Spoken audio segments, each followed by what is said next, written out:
Some things should be said. Or shouldn't. Oh, it's on. With Juan and Sean. Oh gosh, this bottle opener is the coolest bottle opener ever, but it doesn't really work too well. Haha. So, welcome. That was the worst introduction ever. Welcome to episode number 7 for Oh, It's On.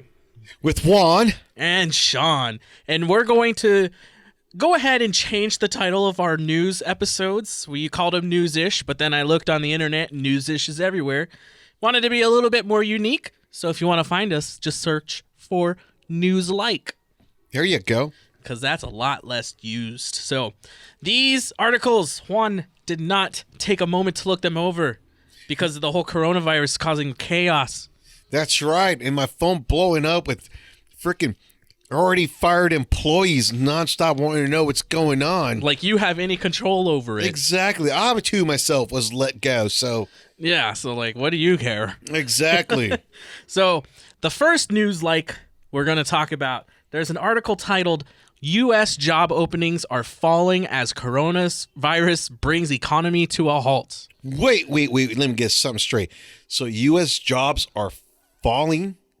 Because of this worldwide epidemic, and everybody is getting let go. Oh, do tell more. I honestly read the title to this article, and I was like, this is a dumb article. Like, no, duh. Like, of course the jobs are falling.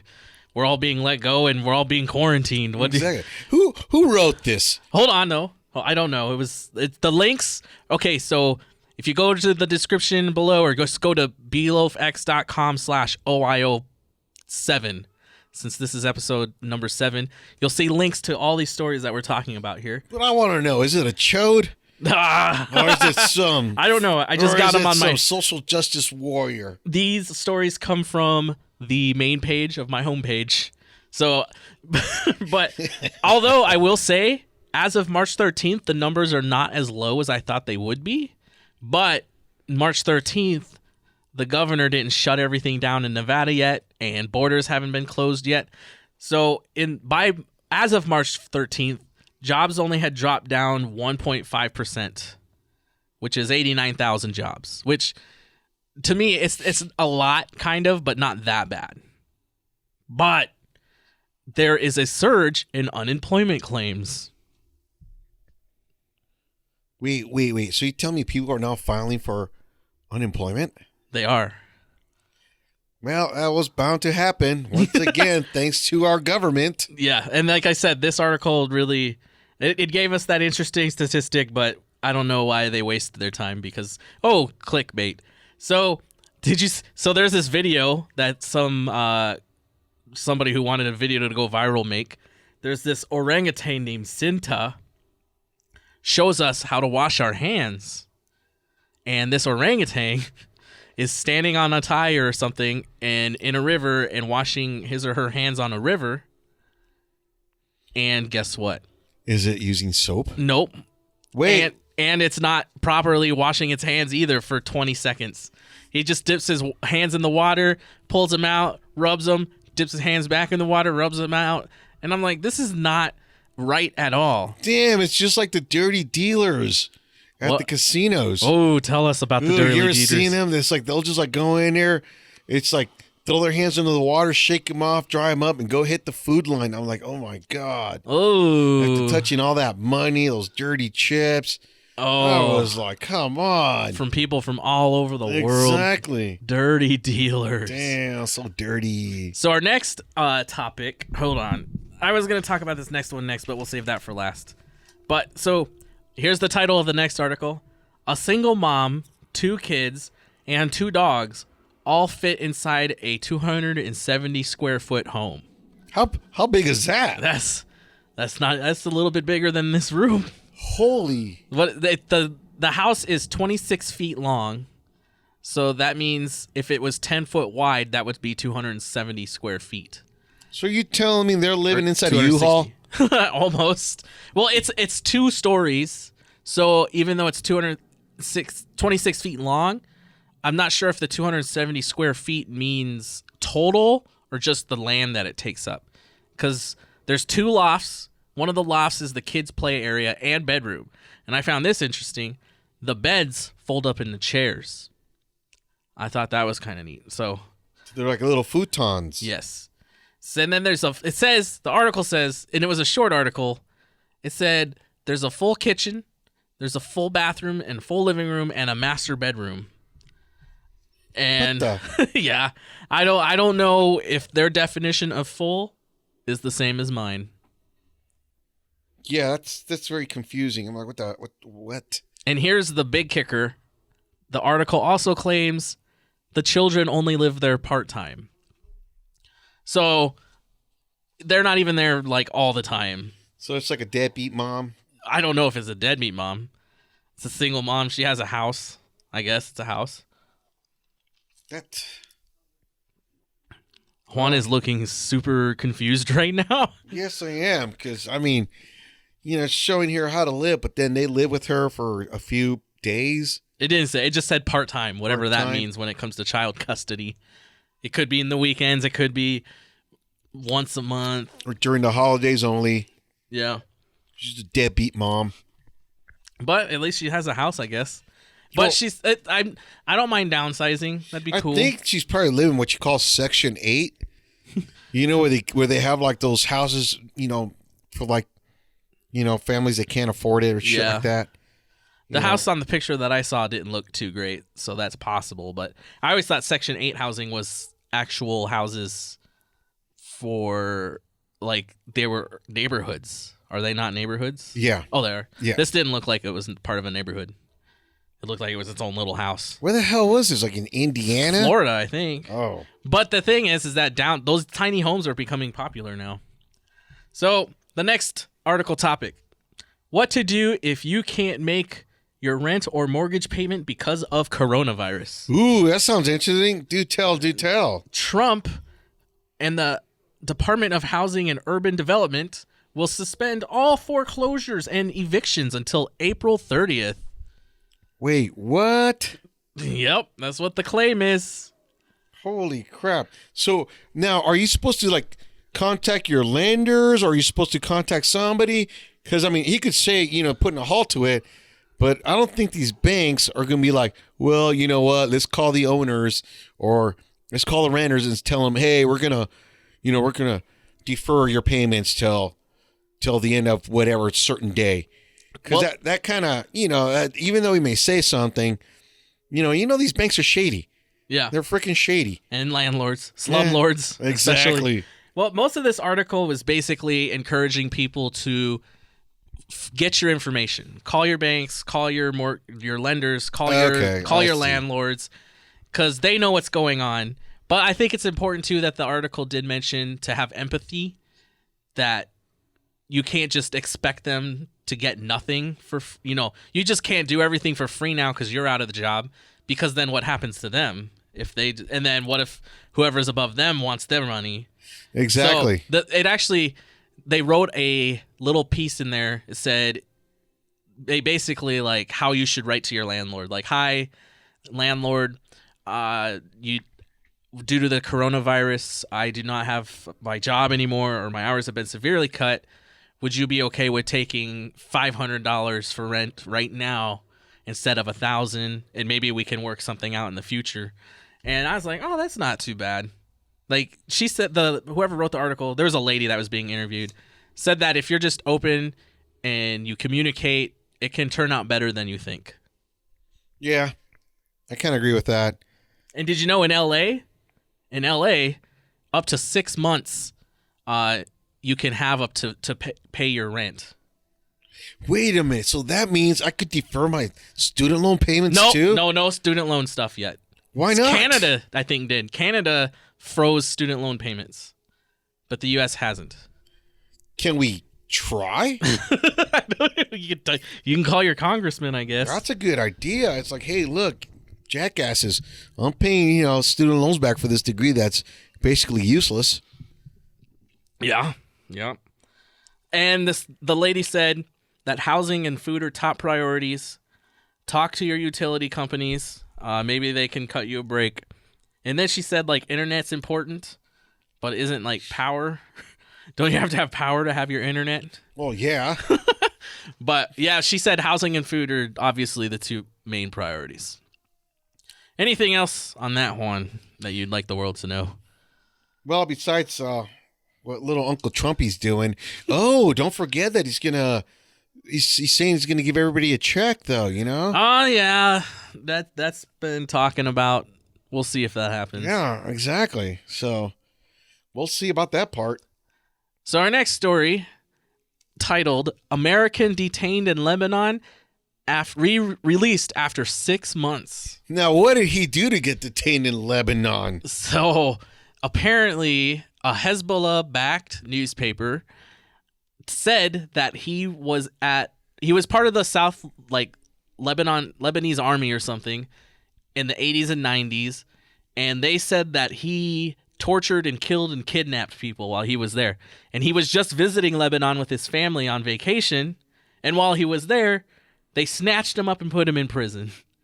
So, and this was just based on what the newspaper said. The newspaper said he did it, and they arrested him. And for 6 months, he was detained. While he was there, he got stage 4 lymphoma while he was in prison. Of course, they're probably not treating him very well either. I don't know. Of course not. You're in Lebanon. What do you expect? But his name is Amr, which is funny because that's the first 4 letters of America.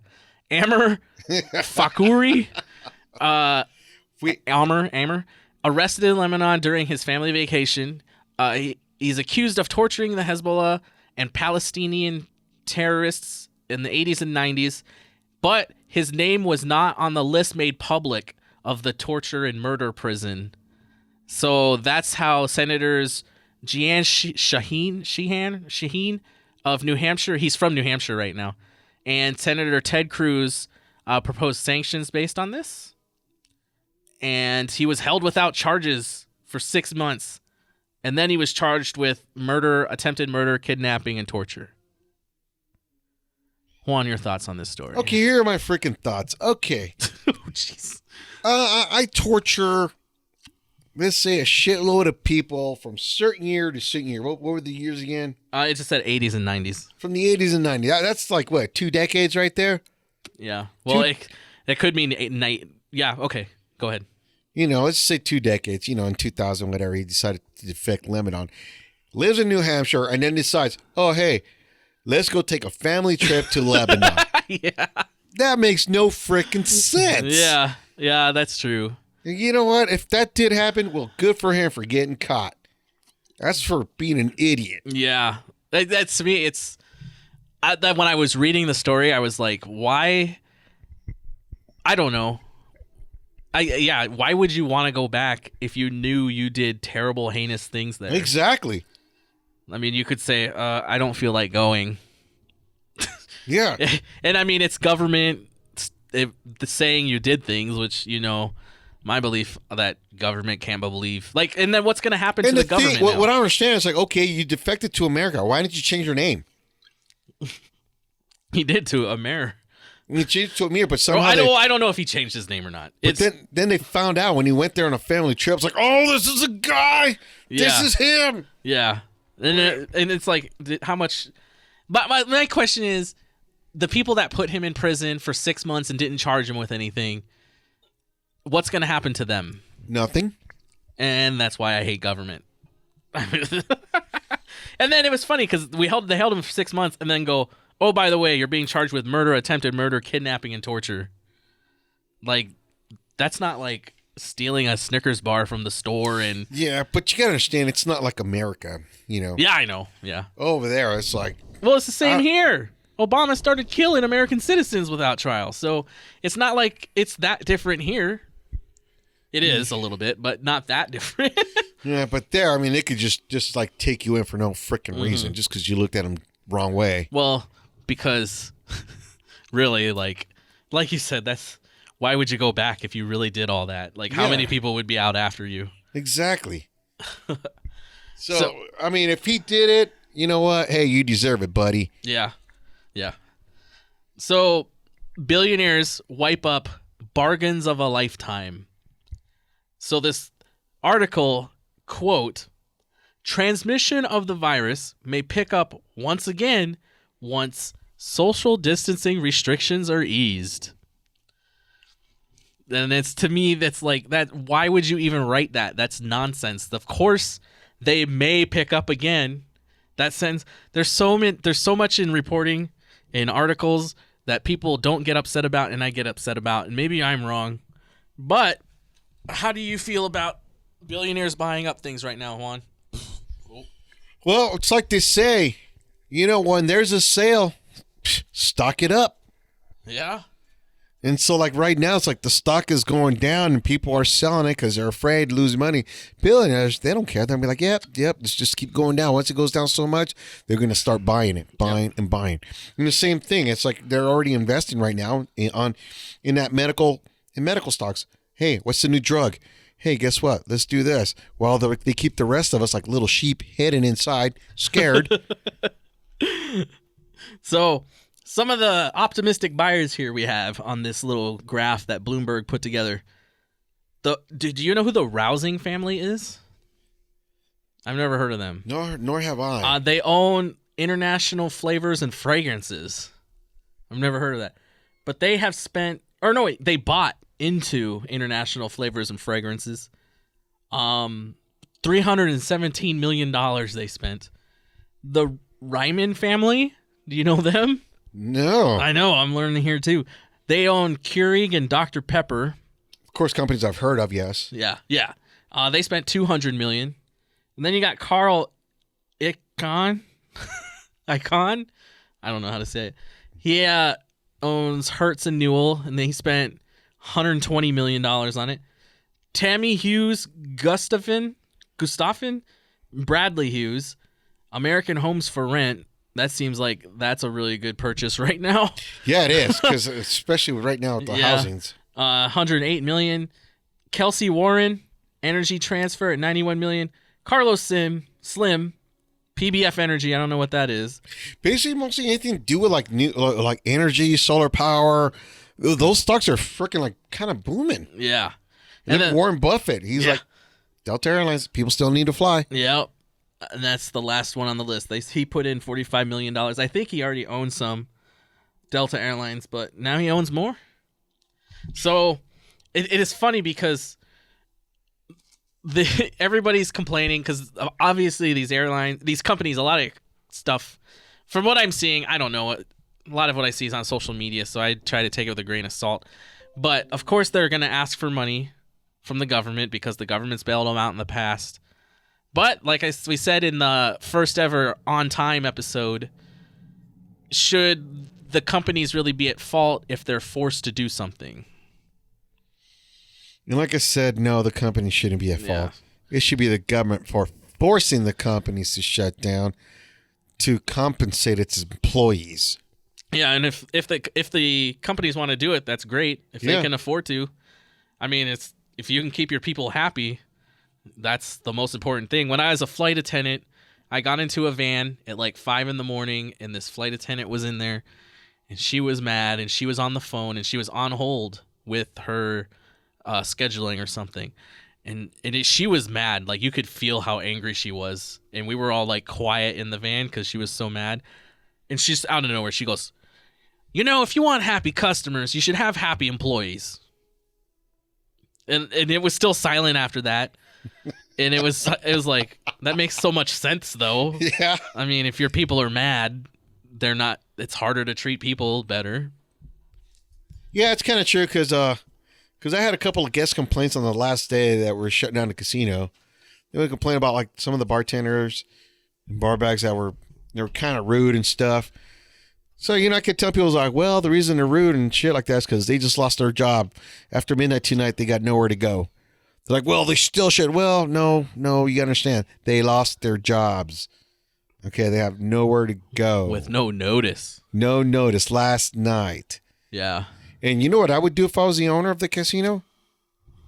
I'd hire fresh new people with the lowest pay. That's how you stay rich. That is how you stay rich. That's good. I guess that's good advice if you want to stay or get rich. So our final story is going to be one of my childhood loves that I had. Amanda Bynes is pregnant with her first child. And do you know who Amanda Bynes is? He's making an ugly face. Juan's face looks shocked. Is that her? That's her right now. The girl with the tattoo in her freaking cheek? And that's why I wrote WTF happened to her. She used to be like the most prettiest woman. And that's the bad picture of her. She has other pictures out now. She's been having lots of alcohol and drug issues. She got that tattoo, I guess, while she was in rehab. So that guy that she's with, though, at the end on Valentine's Day, he proposed to her, and she said yes. And everybody, and I learned that if I ever do want to get into writing news articles, half of what I write can be just comments on posts. Because I looked at like 3 different articles after seeing this one, and because I was trying to find out who this guy was, because he's not, to me, he's not that handsome of a man. So, and then, well, God, she's not. Look at her. Yeah, but she's Amanda Bynes. She has star power. And it was funny because I still, all I could find out. I guess if you want to marry for money, I can understand. And all I could find out from him was that his name is Paul Michael, and she thinks he's the most handsome man alive, and he's the greatest man ever. But here's the funny thing. They got engaged on February 14th, or that's when she announced it. 3 weeks later, they called off the engagement. Jesus. I thought he was the most handsome man she ever met. Yeah, because they posted, the article said her Instagram and Paul Michael both posted, we got a baby on the way. And then the photos were immediately removed. And a lawyer said that any reports of drug or alcohol addiction are completely false about Amanda Bynes. And I don't know why you have to say completely false, because if it's false, it's like using absolutely, as Dane Cook said. Like, if it's true, then why does it have to be absolutely true? In this case, if it's false, why does it have to be completely false? Have you seen any of her stuff? Have you seen the movie She's the Man? The soccer movie? No. She was on Nickelodeon a lot. If you watched Nickelodeon when you were a kid. She did all that. See, I grew up with action cartoons. Kind of like G.I. Joe, robots killing each other, monsters. The moment I saw Nickelodeon, I was like, what is this? What Barney Rubble trash is this? It's not even Barney Rubble trash. It's like the Flintstones. Like, this makes no sense. So the lawyer said that she is being treated for mental health issues, but she has not had any drug or alcohol addiction issues. And the good news at the end is that she's working on launching a clothing line, which is what like every female celebrity does at some point in her life. Yeah, when they're no longer needed as celebrities. And she is 13 months sober. So good for her. So what happened to those false accusations? So they shouldn't they're saying, I mean, it's one of those things, like some of the pictures. It's like saying, it's like saying, it's like she, it's like my client has never been, into rehab or any of that drug shit. But then all of a sudden, it's like now the article at the end says, she's been 13 months sober. I'm like, okay. Doesn't it kind of like contradict each other? He said currently, I think. Like, she's right now not having problems, is what he's saying. She has had them in the past. So is she like a little crack whore? She was calling people ugly on Twitter, like Rihanna. Called, ding. Juan's face just went, whoop. No, she's gone a little off the wall on social media. But it's good to hear that she's getting better. I mean, I have enjoyed her in the past, and I would like to enjoy her again, but these child stars, I guess, are under so much pressure. Is it because of molestation? It could be. How many Harvey Weinsteins do we not know about? Yeah, exactly. So that's it for Newslike. And once again, just throw a quick little shout out to Mr. Samuel Adams. We are drinking the It's the first time I taste this one, the Sam 76. Refreshing lager. Exactly. And it's refreshing. It was. It was pretty delicious. Yeah. Even though we're not sponsored by them, but I still like to give them a shout out. Yes. And if you want to, you can tag them on Twitter and tell them to sponsor us. Because we will not turn down the money or the beer. You know it.